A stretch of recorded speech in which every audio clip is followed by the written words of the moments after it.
बिस्मिल्लाहिर्रहमानिर्रहीम। अस्सलाम वालेकुम डियर, कैसे हैं सब लोग। उम्मीद करता हूँ सब लोग खैरियत से होंगे।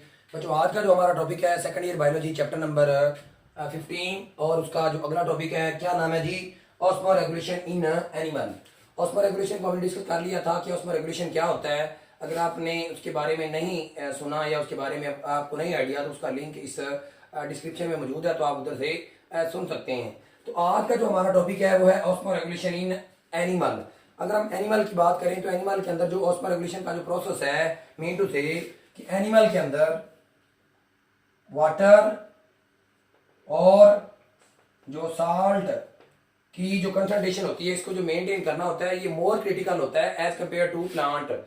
प्लांट की निस्बत ये एनिमल के अंदर वाटर की और साल्ट की जो कंसंट्रेशन होती है, इसको मेंटेन करना बहुत ज्यादा क्रिटिकल होता है। तो मुसलसल इनकी बॉडी के अंदर से क्या हो रहा होता है, वाटर एंटर हो रहा होता है और वाटर बाहर जा रहा होता है। तो इस लिहाज से हम क्या करते हैं, आप ये कह सकते हैं कि जो एनिमल है ये मोर क्रिटिकल होते हैं। क्या होते हैं? More critical as compared to plant. Plant की निस्बत ये क्या होते हैं, ज्यादा क्रिटिकल होते हैं। अब इस बुनियाद पे, उस रेगुलेशन की बुनियाद पे एनिमल के अंदर दो तरह की क्लासिफिकेशन की गई है। एक है ऑस्मो रेगुलेटर और एक है ऑस्मो कन्फर्मर। तो पहले बात करेंगे ऑस्मो रेगुलेटर की। ऑस्मो रेगुलेटर क्या होता है? ऑस्मो का मतलब होता है वाटर और साल्ट की जो कंसंट्रेशन है, और रेगुलेटर का क्या मतलब होता है? मेंटेन करना। अब ऐसे एनिमल जो क्या करते हैं, मेंटेन करते हैं। क्या चीज करते हैं? मेंटेन करते हैं। क्या चीज? बॉडी के फ्लूइड को। बॉडी के फ्लूइड को कैसे? एक्टिवली। एक्टिवली वो क्या करते हैं, बॉडी का जो फ्लूइड है उसको क्या करते हैं? मेंटेन करते हैं। बॉडी फ्लूइड में दो चीजें आएंगी इस फ्लूइड के अंदर। वो कौन कौन सी चीजें हैं उसमें आपको पता है? एक तो वाटर आ जाएगा और दूसरा इसकी बॉडी के जो फ्लूइड की जो कंसंट्रेशन है, इनको इन्होंने क्या करना है? एक्टिवली मेंटेन करना है, रेगुलेट करना है जिस इन्वायरमेंट में ये रह रहे होते हैं। अगर हम बात करें इनकी एग्जाम्पल की तो ह्यूमन जो है वो क्या आ जाते हैं, इनकी एग्जाम्पल में आ जाते हैं। मैमल जो हैं वो भी क्या आ जाते हैं, इनकी एग्जाम्पल में आ जाते हैं। ये अपनी बॉडी का जो फ्लूइड है उसको इन्होंने हर हाल में मेंटेन करना होता है, रेगुलेट करना होता है। अगर हम बात करें ऑस्मो कन्फर्मर की तो ये वो वाले जानदार होते हैं जो अपनी बॉडी फ्लूइड है उसको मेंटेन नहीं कर पाते, बल्कि जिस एनवायरनमेंट के अंदर रहते हैं उस एनवायरनमेंट के मुताबिक अपने आप को ढाल लेते हैं या उसी के एनवायरनमेंट के मुताबिक रखते हैं। तो ये क्या कहते हैं? Can not can't maintain body fluid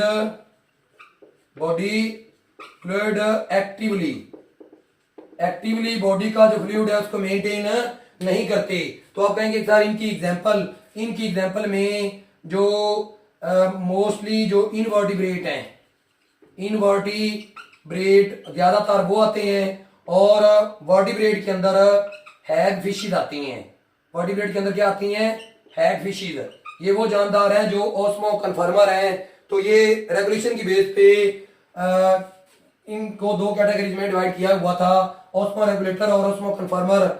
इसके बाद अगर बात करें osmo regulation in different environment. अब डिफरेंट तरह के इन्वायरमेंट होते हैं, उस इन्वायरमेंट के अंदर डिफरेंट तरह के ऑर्गेनिज्म मौजूद होंगे और डिफरेंट तरह से वो क्या कर रहे होंगे, अपने बॉडी के अंदर जो बॉडी फ्लूइड है उसको क्या कर रहे होंगे? मेंटेन कर रहे होंगे। तो पहली बात करते हैं जी फ्रेश वाटर इन्वायरमेंट। ऐसा इन्वायरमेंट जिसके अंदर वाटर की जो मिकदार है वो क्या होती है? ज्यादा होती है, और साल्ट की जो मिकदार है वो क्या होती है? कम होती है। आप ये कह सकते हैं इसको अगर एक ही बात में कि ये जो इन्वायरमेंट है ये हाइपोटोनिक है। अब हाइपोटोनिक इस पे भी एक बकायदा तौर पे वीडियो मौजूद है, उसका लिंक भी डिस्क्रिप्शन में मौजूद है। आप देख सकते हैं कि हाइपोटोनिक और हाइपोटोनिक इन्वायरमेंट क्या होता है। तो ये इन्वायरमेंट कौन सा होगा? Hypotonic environment. Hypotonic environment mean to say इसके अंदर वाटर की जो कंसंट्रेशन है ज्यादा है, साल्ट की कंसंट्रेशन कम होगी। इसके अंदर अगर बात करें कौन से जानवर मौजूद होते हैं? प्रोटोजोआ। इसमें ये नाम आपने सुने होंगे, अमीबा और पैरामेशियम। ये एक ही साल पर मुश्तमिल जानदार होते हैं मोस्टली। अब इनके अंदर ये इस इन्वायरमेंट के अंदर रहते हैं तो ये एडजस्टमेंट कैसे करते हैं?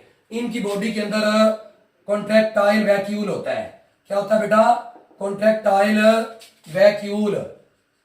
अब ये जो कंट्रैक्टाइल वैक्यूल है, ये इनकी बॉडी के अंदर मिसाल के तौर पे अगर मैंने ये बॉडी ड्रा कर दी है अमीबा की, तो इनको मसला ये होता है कि इनकी बॉडी के अंदर वाटर क्या हो रहा होता है, मुसलसल एंटर हो रहा होता है। तो जो वाटर एंटर हो रहा है, एक्स्ट्रा वाटर को रिमूव करने के लिए इनकी बॉडी के अंदर कॉन्ट्रैक्टाइल वैक्यूल है। कॉन्ट्रैक्टाइल वैक्यूल है जो इनकी बॉडी से जो एक्सेस वाटर है उसको क्या करता है, रिमूव करता है, बॉडी से बाहर निकालता है। अगर हम बात करें फिशेज की, क्योंकि फिशेज भी फ्रेश वाटर के अंदर रहती हैं, तो इनको प्रॉब्लम कौन कौन सी होती हैं। फ्रेश वाटर में इनको सबसे पहली जो प्रॉब्लम होती है वो ये होती है कि लॉस ऑफ साल्ट, क्योंकि ये फ्रेश वाटर के अंदर रह रही होती हैं और फ्रेश वाटर के अंदर साल्ट पहले बहुत कम होती हैं, तो इनकी बॉडी से साल्ट निकलने का खदशा होता है। दूसरा, इनको क्या जो एक्सेस वाटर होता है, एक्सेस वाटर जो है, ये दो प्रॉब्लम है। इन प्रॉब्लम को हल करने के लिए ये क्या करती हैं, कुछ अडेप्टेशन करती हैं। सबसे पहले अडेप्टेशन क्या करेंगी, ये ईट करेंगी क्या चीज बेटा, साल्टी फूड। जब साल्टी फूड खाएंगे तो साल्ट की जो कंटेंट है उसको क्या कर लेंगे, पूरा कर लेंगे। दूसरा, ये क्या करते हैं, एक्टिवली क्या करते हैं, अपटेक करते हैं। अपटेक क्या चीज बेटा, साल्ट को किसके जरिए करेंगे, अपनी स्किन के जरिए करेंगे। स्किन के जरिए क्या करेंगे, एक्टिवली अपटेक करेंगे।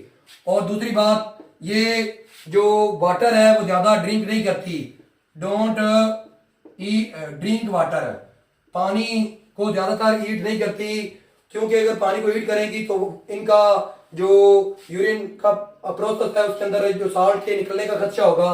और तीसरा, ये क्या करेंगे, नंबर 4 पे, डाइल्यूट यूरन। डाइल्यूट यूरन से क्या मुराद है, ऐसा यूरन जिसके अंदर साल्ट की कंसंट्रेशन या कह रहे सल्यूट की कंसंट्रेशन कम होती है, वो वाला यूरन क्या करेंगी, ये प्रोड्यूस करेंगी। उसके बाद बात करते हैं जी, ये तो हमने किया है ऑस्मोरेगुलेशन इन डिफरेंट एनवायरनमेंट में। जो पहला एनवायरनमेंट था फ्रेश वाटर एनवायरनमेंट। अब इस पार्ट में हमने फ्रेश वाटर एनवायरनमेंट को डिस्कस किया है। नेक्स्ट हम इंशाल्लाह मैरीन वाटर और क्रिस्टल को डिस्कस करेंगे। अस्सलाम वालेकुम, थैंक्स फॉर वाचिंग।